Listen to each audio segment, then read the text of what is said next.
बड़ा रे मगन सो मैया कलसा बसलिए बड़ा रे मगन सो मैया कलसा बसलिए अलग मास पंडित बजा के 9 दिन उपास पूजलौं चरनिया 9 दिन उपास पूजलौं चरनिया आई को न करी तोर विदाई गे मैया को न करी तोर विदाई गे।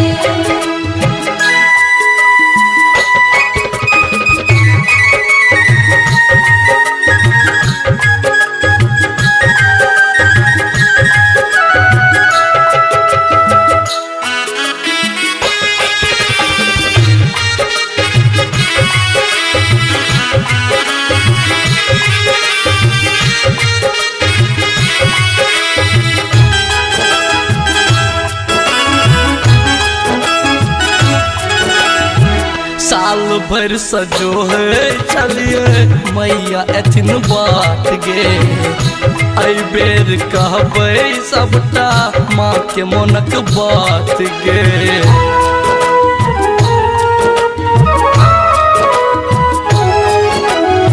साल भर सजो है चलिए मैया एथिन बात गे आई बेर कहबै सबटा माँ के मनक बात गे।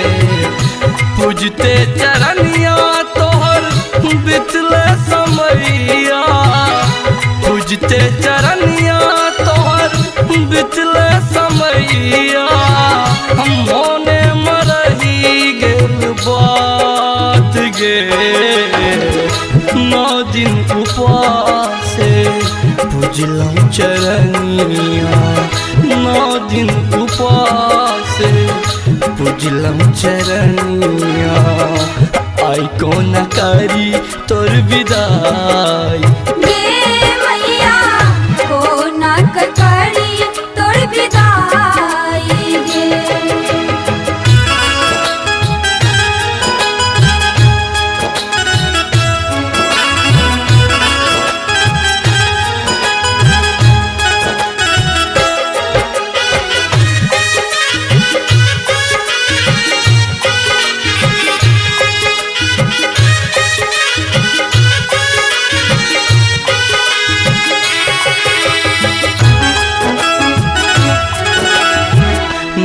दिन से हंसी खुशी लागे चल मोन गे जोने तू छोड़ के मैया कल पैया मोन गे।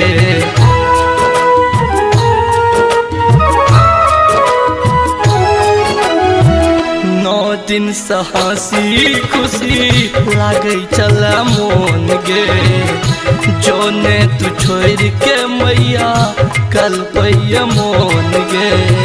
केहन विधान मातु रचली जगत में केहन विधान मैया रचल जगत में दिलही तू हमरो कनाई गे 9 दिन उपास पूजलौं चरनिया 9 दिन उपास पूजलौं चरनिया आई को न करी तोर विदाई गे मैया को न करी तोर विदाई गे।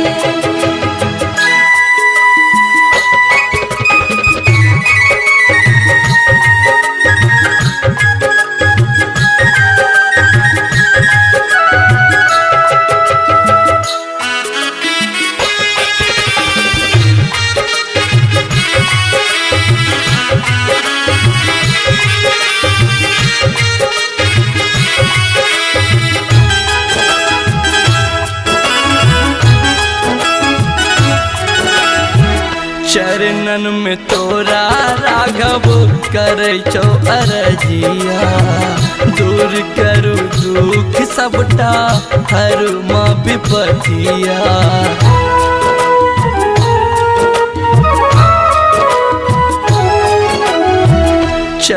चरणन में तोरा राघव करे छौ अरजिया दूर करू दुख सबटा हरु माँ विपतिया चरणन में तोहर सदिखन गाबी हम भजनिया चरणन में तोहर सदिखन गाबी हम भजनिया गाजो एतेक वरदान गे 9 दिन उपासे पूजलौ चरनिया 9 दिन उपासे पूजलौ चरनिया आई को न करी तोर विदाई।